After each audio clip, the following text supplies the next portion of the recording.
नमस्कार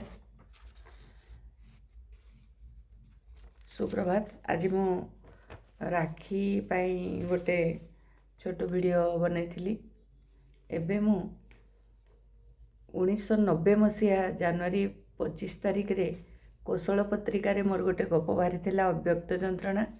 से गपटी को आपण को शुणाऊँ।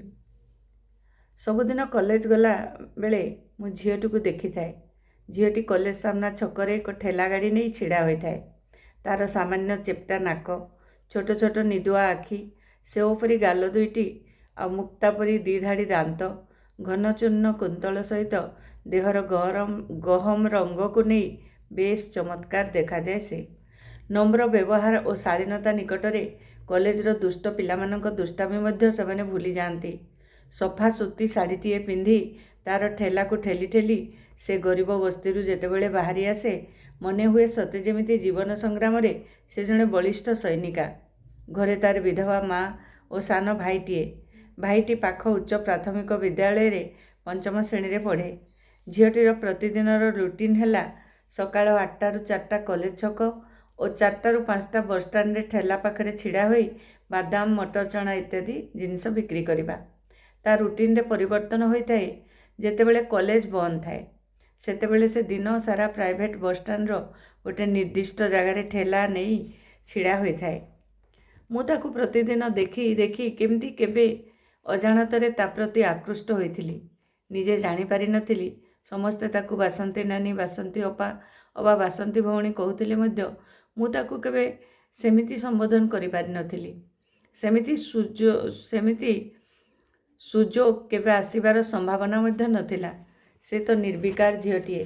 तार ठेला गाड़ी सहित निबिड़ संपर्क, कथबार्ता खूब कम करे।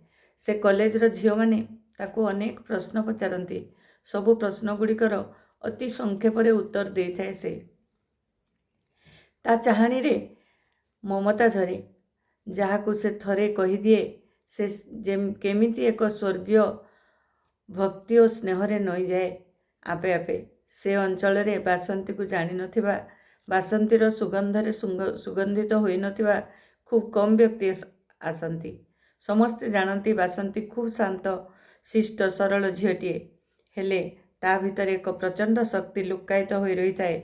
सब बेले केमती गोटे अजणा आलोकरे आलोकित होताए तार मुखमंडल। दिनकर घटना, से बस भितर जड़े 25-26 वर्षर युवक बासंती को बिना चीनाबादाम मागिला। बासंती चुपचाप ताकू चीनाबादाम देवा बेले से बासंतीर हाथ को धरी पकेला। बासंती घृणारे ता मुह को किछि समय चाही अन्यपटे मुह बुलेई नेला बेले पाखरे थिबा आशाबाड़ी को देखी हठात ता मुहरे परिवर्तन देखागला। से सांगे सांगे युवकटीर हाथ मुठारू निजको खसाई आनिला सदीरे। हाथ को अंटारे खोसीथिबा पणतकानी को खोली खंडिए पणतकानी खंडिए छिंडाई युवकटीर हाथ को टेकी धरी ता मणिबंधरे से कनाटी बांधी दे तार हाथ रे स्नेहर परस दे कहला, भाई कौ पापर प्रायश्चित स्वरूप दुईटी गोड़ तुमे हराई सारिछ। पुणी पाप कले भगवान तुमर हाथ दुईटा काटिबा पाए बाध्य हेबे। सेथिपाई मो शाढ़ी पणतरू खंडे तुम हाथ रे बांधी तुमको पापरू मुक्त कली। मु भविष्यत रे कौनसी बासंती को असहाय भावी एमिति पशु परी व्यवहार करबनी। कही सारिबा परे युवकटीर हाथ को निज मुठारे लगाई धीरे धीरे निज मुंडरे लगाई धीरे धीरे गाड़ी ओह्लाई जाई ठेला पाखरे छिड़ा हैला। बस रे थिबा अन्य यात्री माने खुशी मिशा आश्चर्य देखुथांती झीटीर व्यवहार। मने मने प्रशंसा करुथांती मध्य। युवकटी बासंती जाई सारिबा परे निजको आयत्तरे रखी पारला नहीं। आशाबाड़ीर साहाय्य बस रु ओह्लाई जाई बासंतीर गोड़ तले बसी पड़ी पाद छुई कहला, क्षमा करिबो भौणी, तू सान हेले भी तो कथारे मो आखि खोली देइछु। बासंती ताको तळु उठाई देई कहला, मु तुमको क्षमा दे पारिबार क्षमता रखिथिले अवश्य क्षमा करिथांती।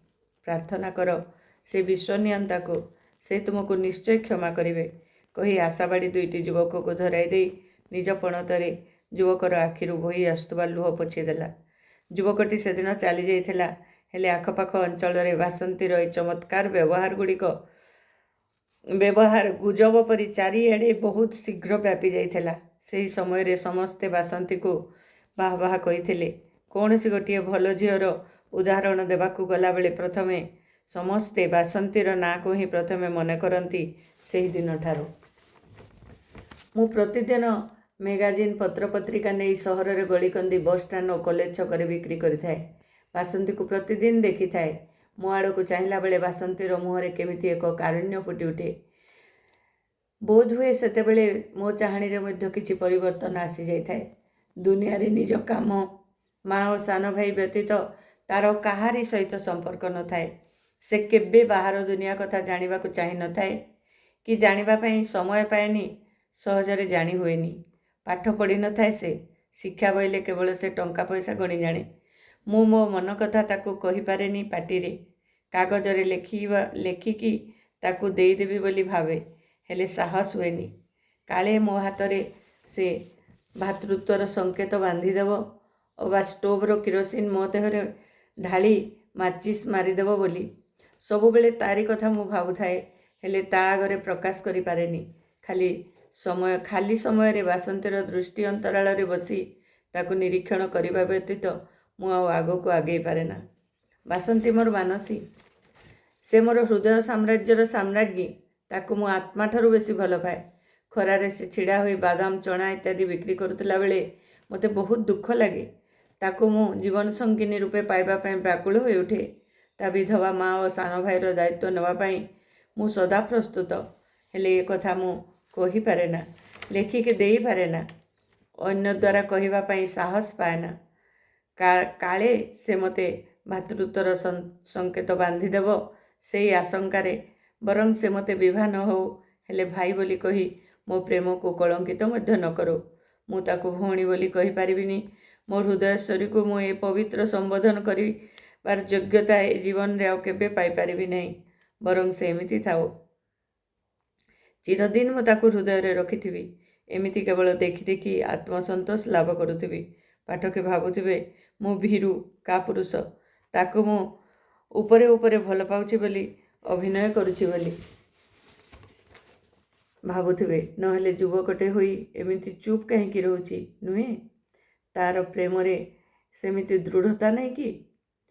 ଯଦି ଅଛି ପ୍ରକାଶ କରିବା ପାଇଁ କାହିଁକି ଭୟ କରୁଛି ବୋଲି କେହି କେହି ଭାବିପାରନ୍ତି। ବାସନ୍ତୀ ତ ମୂର୍ଖ ନୁହେଁ। ପାଠ ପଢ଼ିନଥିଲେ ମଧ୍ୟ ତା'ର ବହୁତ ଜ୍ଞାନ ଅଛି।